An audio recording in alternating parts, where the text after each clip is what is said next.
Have you ever had something to say and immediately everyone is looking at you? You become blank.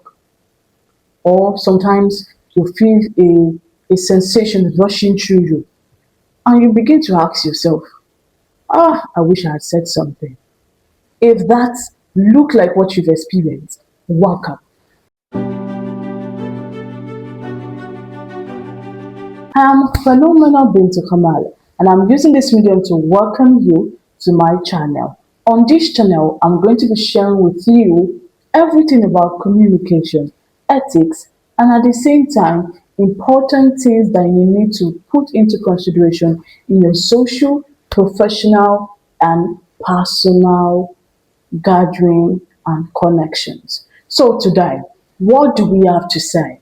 Join me. Before we go, please do one thing. Make sure you like, subscribe, and share with somebody. Today, we're going to be looking at the topic, how to speak confidently even if you are shy. If you are shy, I want you to know that you can speak confidently even when you're shy. But there is a way to it, is that not? And that is what I'm going to be sharing with you today.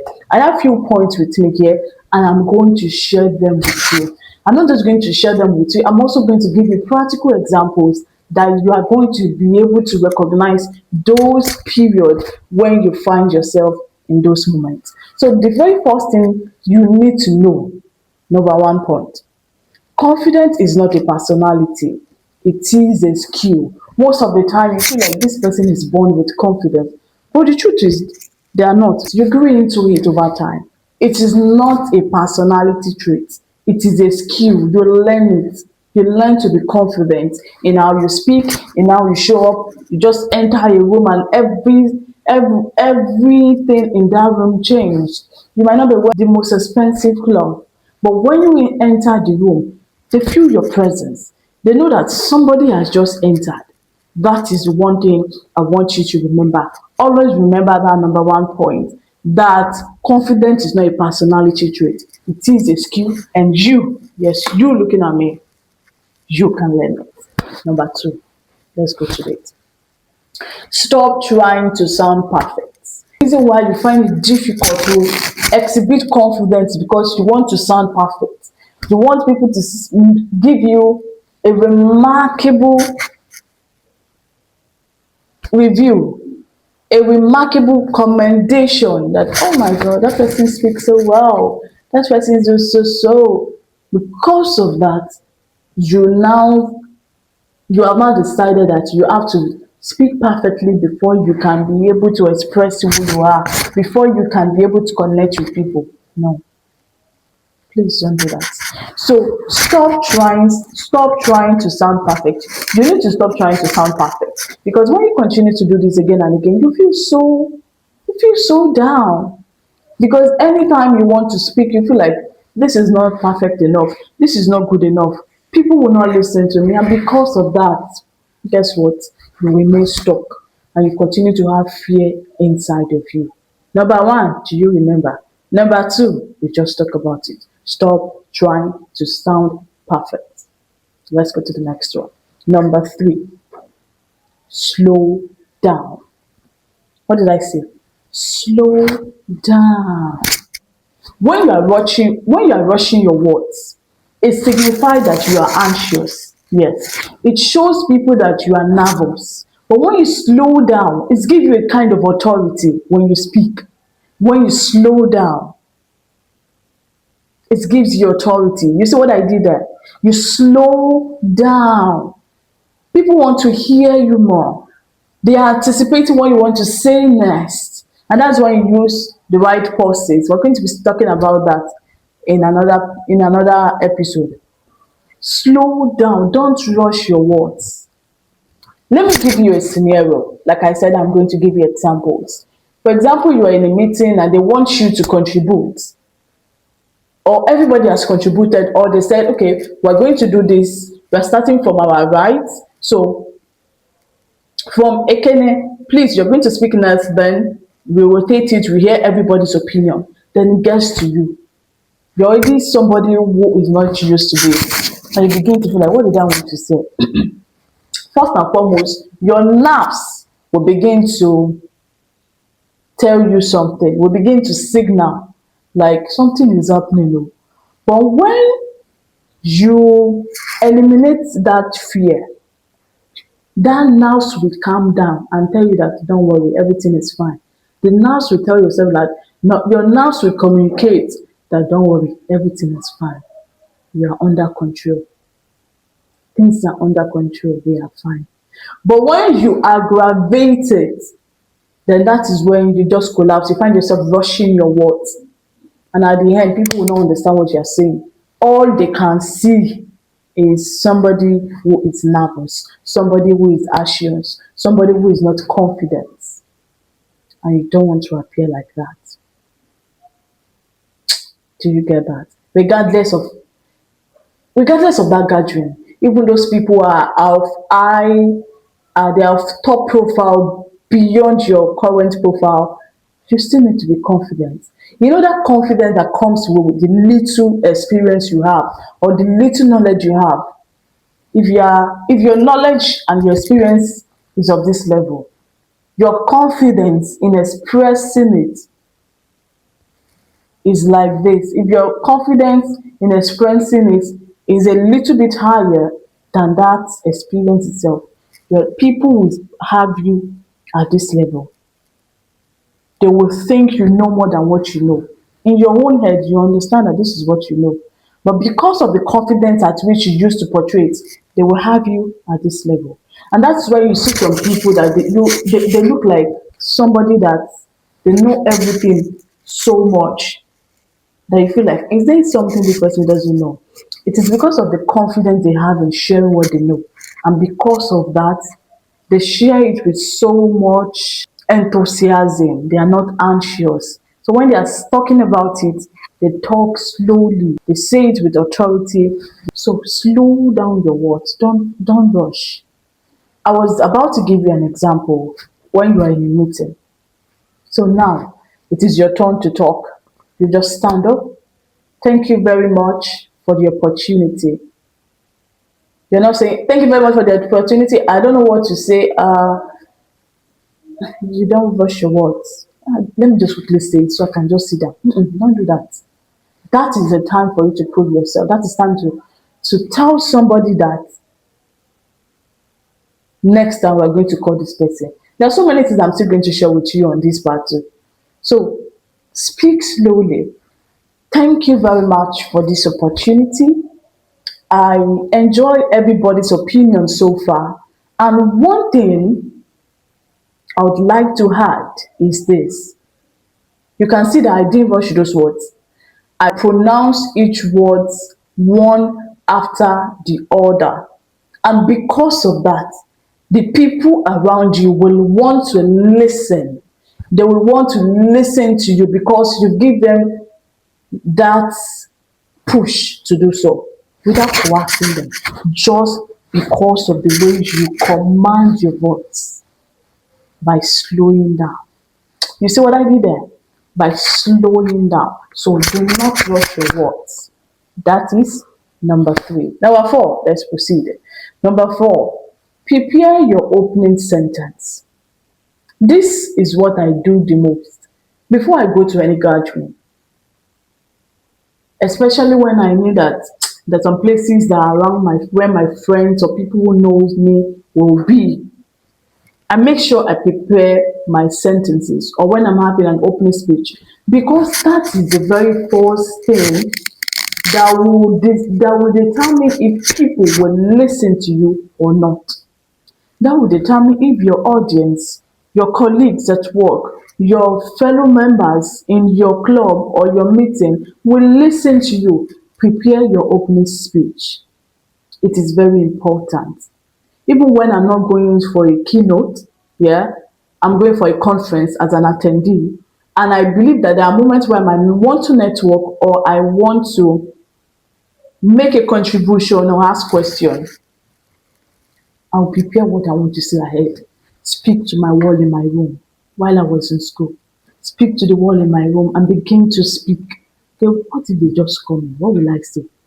You will always be prepared. Always prepare your opening sentence. This is important. And now, number 5, use your body language at all time. When you are saying something, let every part of your body mean it. Let me give you an example. You are saying, I'm sorry. I'm sorry. And somebody is looking at you, they can't see a sign of remorse in you. They feel like they're just saying it for the sake of it. Okon so last one. Oh yeah, honey. You don't understand it. That was Yoruba. Oh yeah, one last one. You're just saying it in your tongue. You don't mean it. It is not genuine. And because of that, people will feel like, so whenever you are speaking to people, whenever you are in a meeting, in a gathering, make use of your body language. Make use of your body language. It is very important. And that are the 5 things I want you to take note of. The last one is what? Use your body language well. When you are standing, stand tall. Make sure your posture is looking like a good person with a good posture. Don't slouch. Don't do like this. That. Stand upright. Thank you very much for the opportunity for this question. I would like to ask, stand tall. So you see what I'm doing? I'm talking, my hand is gesticulating. Use your hand movement. Use your body gestures, your eyes, your mouth. Smile when necessary when you're speaking about something. Just use your body language very well. Make use of it. Do not just sit and talk plainly. Let it carry weight. Let it carry power. Okay? I hope you got that message now. So when you use your body language, people understand you better. They're not just listening to what you're saying. They see the way you're speaking about it. Okay, for example, you're talking about something you recently do, and they look at you and you're speaking about it with so much passion. In your eyes, they will see the passion. In your hands, they will see it. Let me give you an example. I was at a program, a leadership program for young people, and I met somebody. Our goals align. She's a Christian, yes. She's even Igbo as well. But guess what?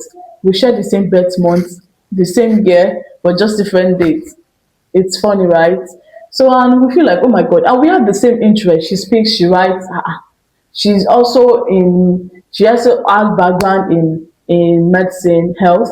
And I feel like, oh my God, we are already connected. She speaks well as well. And that was how we got connected. Then there was another person we connected with.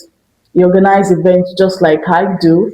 And he has much idea about how to seek funding for projects and the likes. And in the course of us speaking to him, I shared my goals and the things I've done in the past and how I wish to expand it. So, but the reason why I slowed down a bit was because the other friend who I said we look alike was the one who dragged me that let's go and meet this person to enlighten us more. So she has something that she wants to work on immediately and that she wants us to go together. So I didn't want to disrupt her chances. So I allow her to express herself more. But in the little I said, while going back to our various room at the hotel we were lodged, this young man looked at me and said, Khalilat, when did you say your program is coming up? I told him, I want November. John, we're going to talk about it. I can see the passion in your words. I can see the passion you have for this work. And in my head, I didn't say much. I didn't say enough that I want to say. But he could see it just with the little I said, just with the way I said it. I talked about it very slowly. I didn't rush my words. I used gestures. I make use of my eyes. He could see it in my eyes. He could see it in my hands. He could see it in the way I'm talking about it so confidently, so passionately. And he could tell that I was passionate about it. But in my own head, I didn't say enough. So for you to recognize that and say that, and that is an example of you being intentional, even when you are shy. Forget about the fact, okay, you might have been practicing for years. No, If there's something you are so passionate about, something that is not outside what you are familiar with, you can speak about it and not get shy. Because in your mind, you are thinking about how to connect with these people instead of how they will perceive you. So when you remember that, you know that you have to understand that confidence is not what people are born with. You're going to grow into it. It's a skill that you practice by practicing. That thing that you have feel so hard, practice it. And in the second one, I said, stop trying to sound perfect. And that is why you will not start.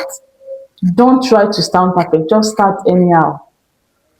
Always make sure that you have your words, your opening sentence ready. You have to always prepare that. Slow down when necessary. Slow down.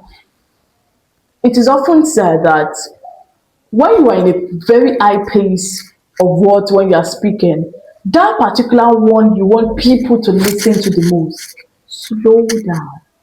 Bring your volume down. Don't know what I'm going to share with you more update about voice in one of my episodes. Just let me know in the comments which topics do you want me to address, and I will definitely do that. Have you subscribed? Please go ahead and subscribe if you have not subscribed. Like and please share with somebody so this can go and go further with people who needs it more.